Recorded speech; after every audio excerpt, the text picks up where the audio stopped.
बिस्मिल्लाहिर्रहमानिर्रहीम अस्सलाम वालेकुम। Welcome to my YouTube channel. आज से हम स्टार्ट करने लगे हैं करंट अफेयर के डिफरेंट टॉपिक्स को। आज उसका लेक्चर नंबर 1 है। आज का जो टॉपिक है वो है पाकिस्तान में इन्फ्लेशन या फिर पाकिस्तान में बढ़ती हुई कीमतें या फिर पाकिस्तान में बढ़ती हुई महंगाई। सबसे पहले देखते हैं इन्फ्लेशन किसे कहते हैं। इन्फ्लेशन कहते हैं महंगाई को। अब इसकी डेफिनेशन देख लेते हैं कि डेफिनेशन वाइज इन्फ्लेशन किसे कहते हैं। इकोनॉमिक्स में देखा जाए तो इन्फ्लेशन कहते हैं मसलसल कीमतों का बढ़ना। इन्फ्लेशन क्या है? Inflation is a term as a persistent rise in price of item. मसलसल कीमतों का बढ़ना। बढ़ना किस तरह कि लोगों की परचेजिंग पावर कम हो जाए। जैसे कि एग्जाम्पल लेते हैं कि एक कॉफी का मग है, वो हम लोग पहले खरीदते थे 10 साल पहले हम लोग 20 का खरीदते थे या फिर 10 का खरीदते थे। अब वही कॉफी का मग है, उतनी ही क्वांटिटी है, लेकिन उसको खरीदने के लिए जो हमें पैसे देने पड़े हैं वो 50 100 इस तरह से देने पड़े। तो कॉफी का मग नहीं बदला, उसमें ना तो क्वांटिटी बदली है, लेकिन जो हम लोग पैसे दे रहे हैं उसके इवज वो बदल गए हैं। पहले कम दे रहे थे, अब बढ़ रहे हैं। तो इसका क्या मतलब है? इन्फ्लेशन हो रही है, महंगाई हो रही है। ये क्या करती है? ये नेगेटिवली अफेक्ट करती है लोगों के परचेजिंग पावर। लोगों को जो खरीदने की सकत होती है ना, उसको कम बना देती है। अब जो कंज्यूमर प्राइस इंडेक्सेस है ना और प्रोड्यूसर प्राइस इंडेक्सेस, उससे भी हम लोग क्या कर सकते हैं? डिटर्मिन कर सकते हैं कि इन्फ्लेशन कितनी है, रेट ऑफ इन्फ्लेशन क्या है। नेक्स्ट देखते हैं पाकिस्तान में इन्फ्लेशन क्या है।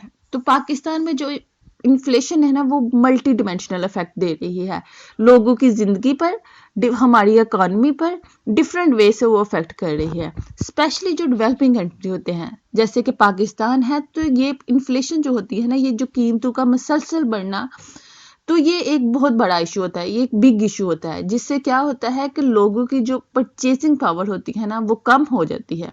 नंबर 2, ये इससे इन्फ्लेशन जो है ना ये एक मेन इकोनॉमिक चैलेंज होता है डेवलपिंग कंट्रीज के लिए, स्पेशली पाकिस्तान के लिए और जो बाकी डेवलपिंग कंट्री है। इससे क्या होता है कि जो ग्रोथ होती है ना किसी भी मुल्क की, वो कम हो जाती है, और उससे जब ग्रोथ कम होती है तो उससे जो जो पावर होती है, जो लोग, जब जाहिर सी बात है जब ग्रोथ ही नहीं हो रही, कंपनियां उस तरह से, अब एक मजदूर कमा रहा है 500, लेकिन जो कीमतों की अशिया की कीमतें बढ़ रही हैं वो भी उस तरह से स्पीडी से बढ़ रही है, तो वो क्या करेगा? वो जितना भी कमा रहा है उसी पर खर्च कर देगा। तो उससे क्या होगा? उनकी परचेजिंग पावर, वो कितना भी ले लेगा उससे, तो उससे क्या होगा? लोगों की परचेजिंग पावर जो होती है वो कम हो जाती है। इस जो तीसरा बड़ा इशू आता है ना इससे, इन्फ्लेशन से, जो पाकिस्तान में पैदा हो रहा है, वो हो रहा है पॉवर्टी।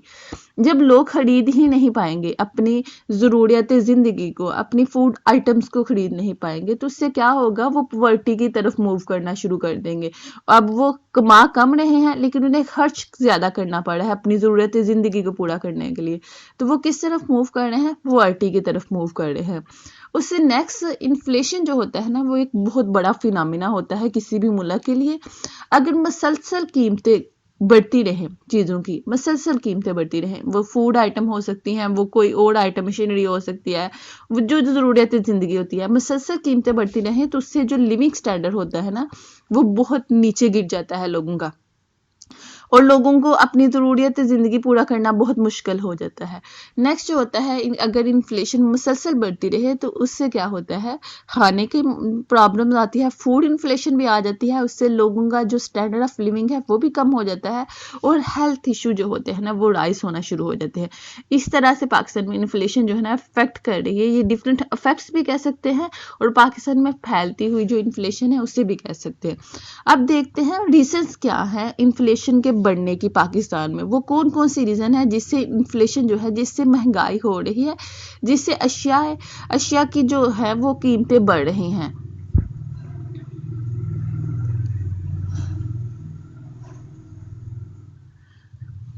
तो सबसे पहली जो रीज़न आ रही है कीमतों का बढ़ना या पाकिस्तान में इन्फ्लेशन का हाई हो जाना, सबसे पहला है करेंसी का डीवैल्यूएशन हो जाना, करेंसी की कदर कम हो जाना, पैसे की कदर कम हो जाना। अब देखा जाए तो डॉलर और पैसे, जो पाकिस्तान रुपीस है उसमें बहुत ज़्यादा फ़र्क आ गया है। एक डॉलर और एक पाकिस्तान रुपीस में 250 300 तक डिफरेंस आ गया है। एक जहां हमारा 1945 में कोई डिफरेंस नहीं था, दोनों बराबर इक्वालिटी पर थे। अगर आपने डॉलर की अगर आपने वीडियो देखनी है तो वो अपलोड हो चुकी है। पाकिस्तान के रुपीस और डॉलर का हम लोगों ने कंपैरिजन किया हुआ है कि क्या उसकी रेशो थी तब जब पाकिस्तान बना और अब क्या रेशो है पाकिस्तान की और डॉलर की। तो सबसे पहला क्या है रीजन के करेंसी डिवैल्यूएशन हो रही है। पाकिस्तान के पैसे की जो कदर है ना वो तेजी से कम हो रही है। पहले हम लोग उसी पैसे से ज्यादा चीज खरीद सकते थे, अब उसी पैसे से हम लोग कम चीज खरीद पा रहे हैं। इसकी इंटरनेशनल वैल्यू कम होती जा रही है। दूसरा क्या है कॉस्ट ऑफ प्रोडक्शन। जो कॉस्ट ऑफ प्रोडक्शन है ना वो ज्यादा लग रही है। चीजें पहले पैसे में बन जाती थी, कम कॉस्ट लगती थी। अब क्या हो रहा है, अब ज्यादा हो रही है। और तीसरी जो रीजन है वो है इंक्रीज ऑयल प्राइसेस जो हो रही हैं, फिर क्लाइमेट चेंज की वजह से, फिर गवर्नमेंट इंस्टेबिलिटी, बार बार गवर्नमेंट का बदलना, और फिर पुअर गवर्नमेंट पॉलिसीज। ये है रीजन। अब इनको डिटेल में बयान करते हैं कि इनकी वजह से किस तरह पाकिस्तान में इन्फ्लेशन जो है वो हाई हो रही है। सबसे पहली जो रीजन है वो है currency devaluation. The depreciation of Pakistan rupee is a significant factor in the rising inflation in Pakistan. Pakistan के पैसे की कदर में कमी एक अहम रीजन है पाकिस्तान में इन्फ्लेशन हो जाने की, पाकिस्तान में महंगाई हो जाने की, पाकिस्तान में चीज़ों की कीमत बढ़ने की वजह। एक जो अहम रीजन है वो है करेंसी डिवैल्यूएशन है। पाकिस्तान जो है, पाकिस्तान एक डेवलपिंग कंट्री है और ये बहुत सी चीज़ों को इम्पोर्ट करता है अपने मुल्क में। जब ये बहुत सी चीज़ों को इम्पोर्ट करता है महंगे पैसों, महंगे दामों में, तो उससे क्या होता है कि अपने मुल्क में भी उससे महंगी चीज़ें बेचनी पड़ती हैं, जिससे क्या होता है महंगाई पैदा होती है। क्योंकि पाकिस्तान जो है एक डेवलपिंग कंट्री है, इसे जो गुड इसने खरीदनी होती हैं वो ऑयल, मशीनरी, फर्टिलाइजर, महंगी महंगी चीज़ों को ये क्या करता है दूसरे मुल्कों से खरीदता है। और जो सस्ती चीज़ें होती है जैसे लाइक कॉटन वगैरह, इस तरह की वो चीज़ें जो है रॉ मटेरियल, इस तरह की वो चीज़ें जो है वो एक्सपोर्ट करता है। जिसका रिजल्ट क्या होता है कि वो जब महंगी चीज़ें खरीदा है तो पाकिस्तान में भी इससे महंगी ही फिर बेचनी पड़ती हैं, तो इससे प्राइसेस जो होती हैं वो बढ़ती हैं। तो किसका रिजल्ट है करेंसी डिवैल्यूएशन। सेकंड जो रीजन है वो है cost of production. Cost of production क्या है कि कास्ट ऑफ चीज़ें बनाने की जो कास्ट है ना वो बहुत ज़्यादा आ रही है। क्यों ज़्यादा आ रही है? सबसे पहले तो एक तो करेंसी डिवैल्यूएशन हो रही है, दूसरा ऑयल की प्राइस, जो पेट्रोल प्राइसेस है ना वो बढ़ रही है। क्योंकि जब भी कोई चीज़ प्रोड्यूस करते हैं तो उसके लिए डिफरेंट मशीनरी को यूज़ करना पड़ता है। जब मशीनरी यूज़ करेंगे तो एनर्जी जो है वो भी बहुत ज़्यादा महंगी होती जा रही है, ऑयल की प्राइस बहुत ज़्यादा महंगी होती जा रही हैं, जिससे मशीनें रन करनी है तो वो डायरेक्टली किस पर असरअंदाज हो रही है, उनका डायरेक्टली जो इफेक्ट आ रहा है वो आ रहा है आइटम की प्राइजेस पर, जिससे कीमतें बढ़ रही हैं। जिससे क्या है जब वो कीमतें जो महंगी पैदा होंगी तो वो मार्केट में भी आकर महंगी उन्हें क्या किया जाएगा, सेल किया जाएगा।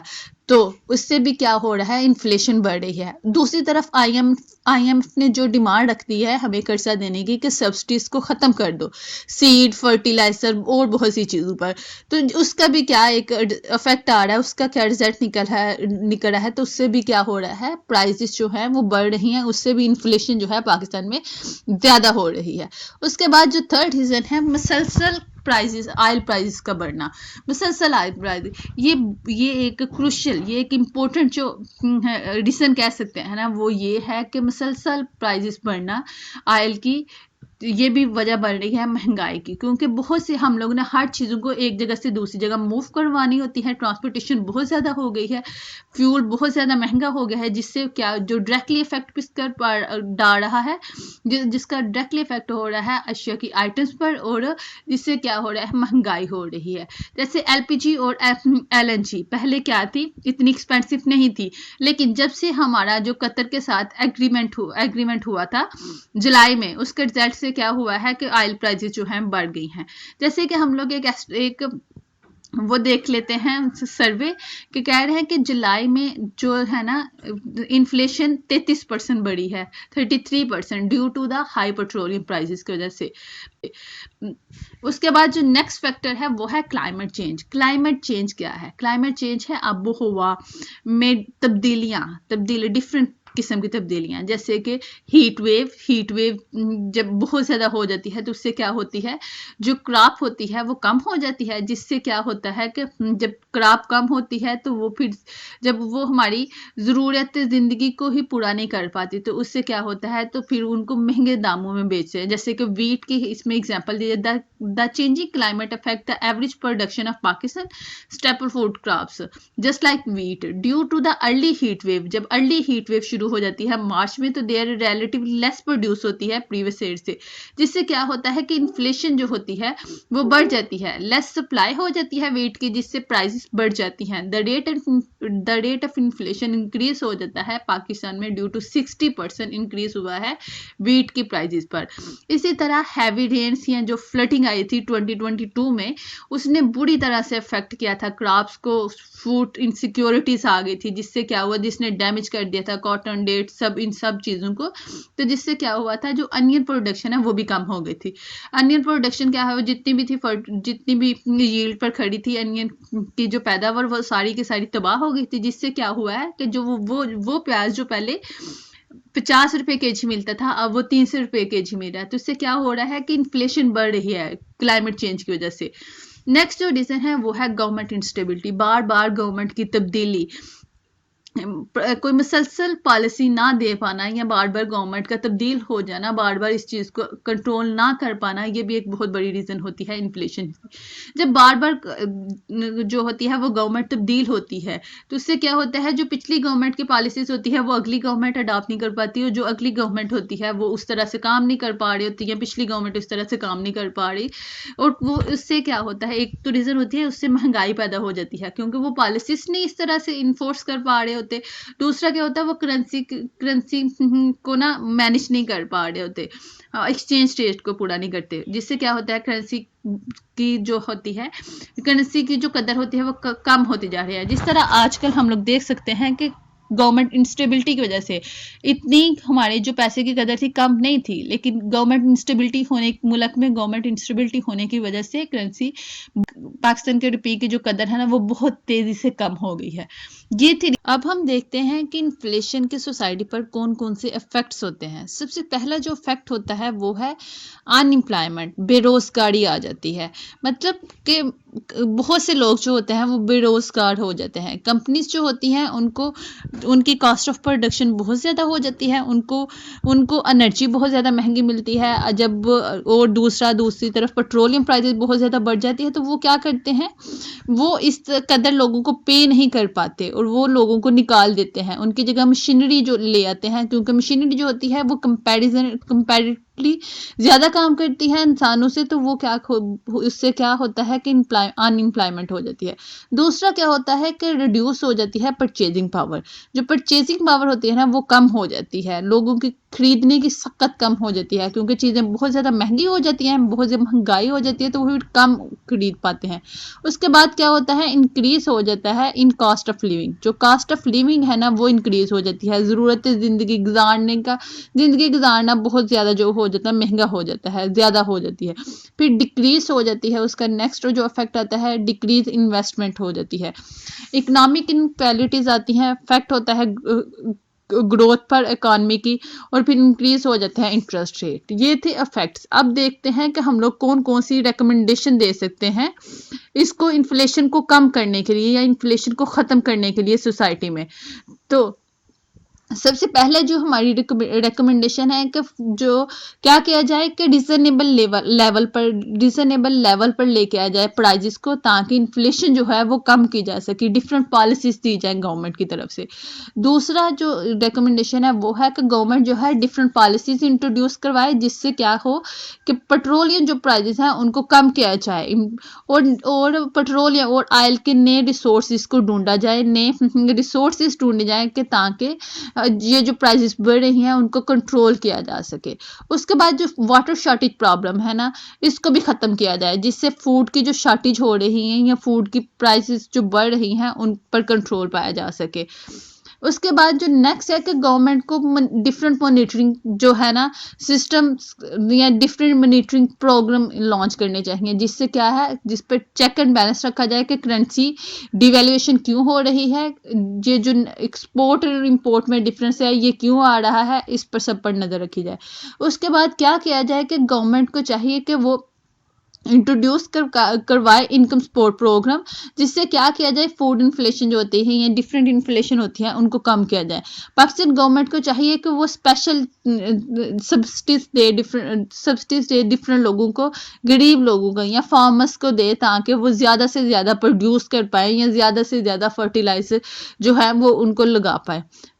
उसके बाद जो नेक्स्ट रिकमेंडेशन है वो है कि डिफरेंट चीज़ें हैं ना उनको कंट्रोल किया जाए, प्रॉपरली उनकी अवेलेबिलिटी दी जाए लोगों को, जैसे डिफरेंट फर्टिलाइजर दिए जाए, सीड्स दिए जाएं, फार्मर्स को डिफरेंट दिए जाएं ये चीज़ें, जिससे क्या होगा कि जब वो उनको प्रॉपर टाइम पर फर्टिलाइजर मिलेंगे, सीड्स मिलेंगे, तो फूड जो इन्फ्लेशन होगी ना वो कम हो जाएगी, और मार्केट्स में चेक एंड बैलेंस रखा जाए कि इतनी प्राइसेस क्यों हैं।